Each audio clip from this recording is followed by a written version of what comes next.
In this edition of RPP News, the race for Dunkley heats up, locals cast expelliarmus on Harry Potter, and Jetskis stir up trouble. Hello, I'm Catie Sharp. Welcome to the latest edition of RPP News, bringing you stories from across Frankston and the Mornington Peninsula. Another local has thrown their hat into the ring as the fight for Dunkley heats up. Seaford resident Heath McKenzie has been endorsed as the Australian Democrats' candidate for the Dunkley by-election. Mr McKenzie has lived in the electorate for the past 14 years and is heavily involved in his local community. He claims not to have found a candidate in Dunkley who shares his values in the past 6 elections and says he is frustrated by politicians putting their interests above all else. Meanwhile, both the Prime Minister and Leader of the Opposition have been spending time in the electorate in the lead up to the March 2nd polls, which is said to be a test for the federal government and opposition. The stakes are high, with the government having a chance to consolidate a 6-point electoral hold, while the opposition has a chance to reclaim the seat or put a dent in that margin ahead of the 2025 general election. Both parties have put forward popular local community-minded candidates, the current Frankston Mayor Nathan Conroy for the Liberal Party and community stalwart Jodie Bellier for Labor. The opposition is focusing on the extension of the Frankston train line, pledging millions to the project if they gain power. For the Prime Minister, healthcare, the cost of living and the government's revised tax packages were front and centre. Dunkley's weekly disposable income is $1,600 a week, which is lower than the Victorian and national average. However, it was the memory of Peter Murphy, whose untimely death from cancer last December forced the by-election, that was on the Prime Minister's mind. Peter Murphy's first speech in Parliament, where she outlined her battle with breast cancer and the fact that it had returned just weeks before she gave that first speech, is without doubt the best first speech I've heard in my time in Parliament. And she is a great loss to this community. But we will be campaigning very hard over the next 4 weeks. 4 weeks to polling day, 2nd of March, I won't forget that date, it's my birthday, when Jodie is going to be, I hope, carrying on Peter Murphy's legacy. A scaled-down search continued this weekend for a man who went missing in waters off a beach near Rye last Sunday. 20-year-old Cranbourne man Jonah Kinavuai disappeared at around 7 p.m. on Sunday while swimming with a work friend off number 16 beach. Emergency services were called when the pair got caught in a rip. One man, aged in his 20s, made it to shore, but Jonah remains unaccounted for. Family members have kept vigil at the beach for the past week, while high winds and strong swells have made the search difficult for rescue crews. The Air Wing, Water Police and SES units have continued the search. 21 people have drowned in Victorian waters so far this year. It seems the Briar Sanctuary may be spared the Harry Potter Forbidden Forest experience, with reports that the multi-million-dollar event will be moved. After weeks of vigilant campaigning by concerned locals, Shire CEO John Baker released a statement on Thursday afternoon that said the Shire, along with Warner Brothers, was re-evaluating the location of the show. At the time of recording, no further information had been released. There is now speculation about where the Melbourne leg of the global Harry Potter event will be staged. Briar's councillor Anthony Marsh told RPP he believes the Potter event can stay local. There's nothing to suggest they're looking to move it either off the Briars or off the peninsula, so I think that would be the logical choice, to explore other options within the broader Briars boundary. And obviously Save Briars Sanctuary Group have said, there are other areas in the Briars boundary that are still very suitable, or at least in their view, very suitable, that wouldn't be within the sanctuary. So that's a pretty obvious choice, or something that they should explore. If we can run the event locally in a way that doesn't bring, as much concern as the current location, that would be amazing, because we're getting the same benefit but reducing a lot of the risks. There have been renewed calls to ban jet skis from popular Mornington Peninsula beaches. This follows a series of close calls for swimmers this summer, with one incident being reported to police. Rye Community Group Alliance Chair Michelle Cheers told RPP's Peninsula Talks that they want to ban the craft or restrict their beach access space.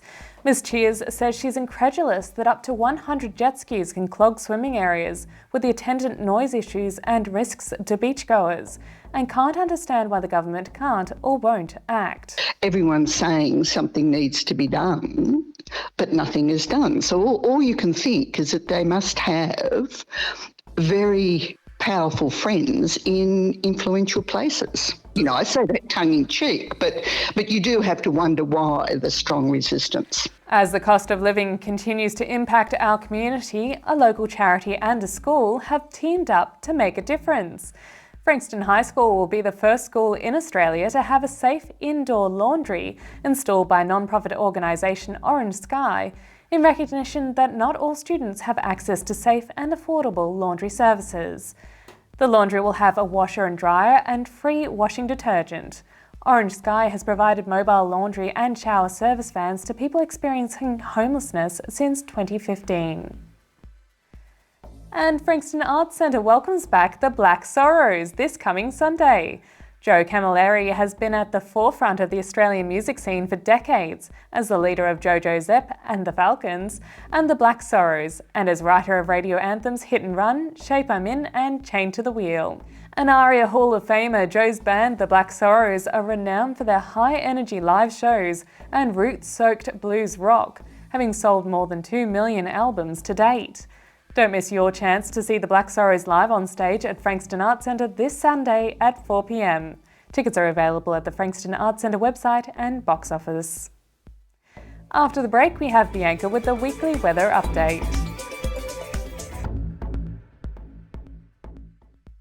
With interest rates on the rise, there's never been a better time to review your home loan. And there's never been a better bank to help you.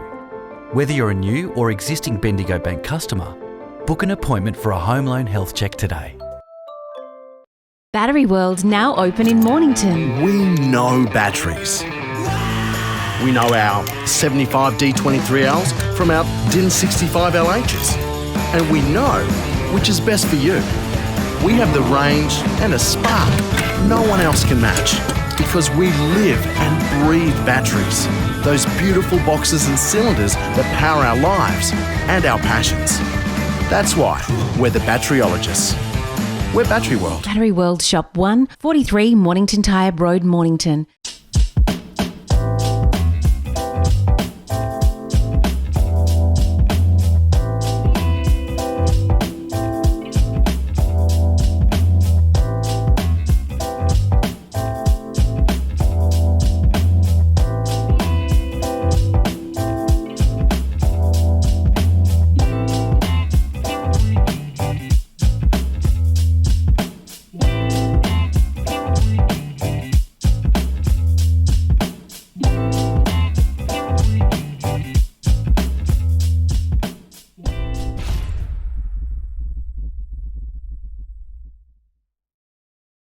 Hey, they're saying the fire danger rating's extreme. Should we go? There's no fire around here.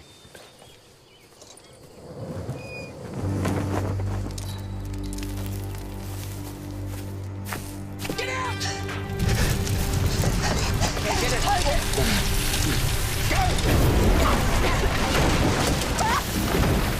I know embers can spread bushfires as far as 40 kilometres.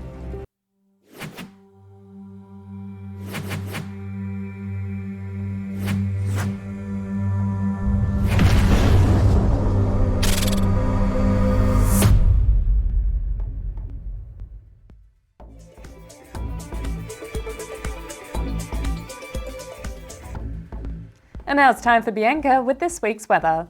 Hello, I'm Bianca and welcome to this week's RPP Weekly Weather Update. While the weather continues to keep us guessing, let's take a look at the week ahead and see if we can take the guesswork out of it. Today, Sunday the 11th of February, should bring us a very hot day with a high of 31 and a low of 13. Monday sees much the same with a top temperature of 32 and a low of 17. Tuesday also continues this trend, however some rain is expected later in the day. We can expect a top of 28 and a low of 19. Wednesday brings us a cloudy day without rain. We should feel a top of 19 and a low of 13. Thursday sees the sun poking its head out through the clouds to bring us a top of 20 and a low of 11. Friday sees much the same with a top of 22 and a low of 12. And finally, Saturday should bring us a mostly sunny day with a top of 24 and a low of 14. Well, that's all for this week. Enjoy the sun and don't forget that sunscreen. See you all next week with another weather update. Now to our surf guru, Muzz, with the Surf Report. Hi, it's Muzz here and I'm back with this week's Mornington Peninsula Surf Report. We had a pretty good run of swell last week on Friday.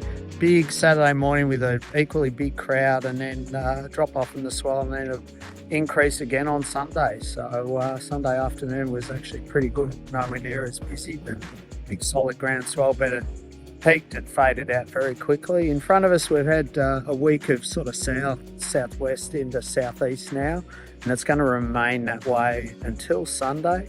And it looks like we're going to have wonderful weather. More beach weather, but looks like Sunday, Monday, Tuesday, we're definitely going to be on the beaches. 3 hot days in a row, so that means we're going to get northerly winds. So between Gunnerat and Portsea with a smallish swell, like in the 1 to 4 foot range, there will be times there where the surf will be excellent. So I'd be sniffing around that part of the world this week. So it looks good. February's come through okay, and it is usually a pretty settled month. So it usually means we get lots of waves, and so far it's delivered. And let's hope this week does the same. See you next week. And that's all from our team here at RPP News, serving the community with stories that matter to you. Keep watching and do tell your friends. Bringing you the news from coast to coast across Frankston and the Mornington Peninsula, I'm Catie Sharp. See you for the next edition.